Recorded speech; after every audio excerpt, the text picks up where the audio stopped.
2006 திமுக 96 சட்டமன்ற உறுப்பினர்களை அமைத்து சிறுபான்மை அரசாங்கத்தை தான் இன்றைக்கு நிறுவியது. 2011 அண்ணா திராவிட முன்னேற்ற கழகம் ஆட்சி அமைத்தது. அன்றைக்கு எதிர்க்கட்சி அந்தஸ்து கூட திமுகவுக்கு இல்லை.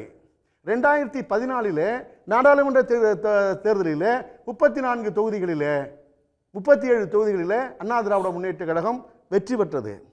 பிறகு 2016 நடைபெற்ற சட்டமன்ற தேர்தலில் 234 தொகுதிகளிலும் இரட்டை இலை சின்னம் அதிமுக வேட்பாளர் நின்று ஆட்சி அமைத்தோம். ஒரு தேர்தல் இன்னொரு தேர்தல் நீங்க கடைசி கன்க்ளூஷன்ல மட்டும் எடுத்து நீங்க பேசுறீங்க. அவர் சொன்னது ஆரம்பத்துல இருந்து எல்லாத்தையும் சொல்லி கோடிட்டு காட்டி இன்னைக்கு நாடாளுமன்ற தேர்தல் இருக்கு. இந்த நாடாளுமன்ற தேர்தலில் பிஜேபியும் அதிமுக நம்ம இருந்தோம்னா நம்ம அதுல 41.33% விழுக்காடு வருது. இந்த ரெண்டு பேருடைய வாக்குகளையும் கழித்து நீங்க பாத்தீங்கன்னா 84 தொகுதிகள் கூட நம்ம வெற்றி பெற்றக்கூடிய இலக்கை காட்டுது. இப்போ ஒரு தொகுதியில கூட அதிமுக அந்த நாடாளுமன்றத்தில் நம்ம வெற்றி பெறல. ஆனா வெற்றி பெறலனா கூட அதிமுக சட்டமன்றத்தில் 10 தொகுதி ஜெயிச்சிருக்கு. அவர் சொல்ற கணக்கு 41.33, திமுக 47. இங்க கேள்வி என்ன வருதுன்னு சொன்னா 41.33 இப்ப ஏடிஎம்கே அலையன்ஸ்ல இல்லையே.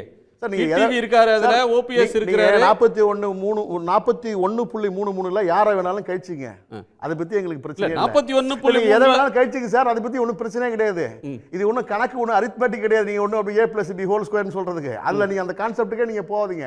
2011 எதிர்கட்சி தலைவராக கூட இல்லாதவர் ஆட்சி அமைக்கும் போது நாங்க ஏன் ஆட்சி அமைக்க மாட்டோம், நாங்க ஏன் 210 தொகுதி வெற்றி பெற மாட்டோம், நீங்க எப்படி எங்களை குறைச்சி மதிப்பிடுறீங்க?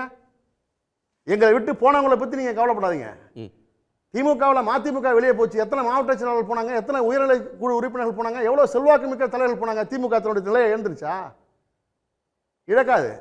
அதிமுக என்பது தொண்டர்களால் நிர்மாணிக்கிற கட்சி. சரி சார், இவ்வளவு பெரிய ஒரு கட்சி, எங்க தலைமையில தான் கூட்டணியில நாங்க யார் யார் இடம் பெறுவாங்கன்றத தீர்மானம் போட்டு சொல்ல வேண்டிய இடத்துக்கு வந்து பிஜேபி சொல்றீங்களா? உங்களால தான் சொல்றோம்.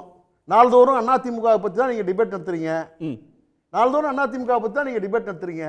நீங்க அந்த சூழ்நிலை வரும்போது பத்திரிகையாளர்கள், ஊடகங்கள், செய்திகள் முறையாக வரல, அதனால நாங்க சொல்றோம். அதுல என்ன தப்பு? நாள்தோறும் திரு எடப்பாடி பழனிசாமி பேசிட்டு இருக்காரு, அந்த செய்தி ஆயிட்டு தானே இருக்கு. என்ன செய்தி நீங்க நாள்தோறும் சொல்லிட்டு இருக்கீங்க?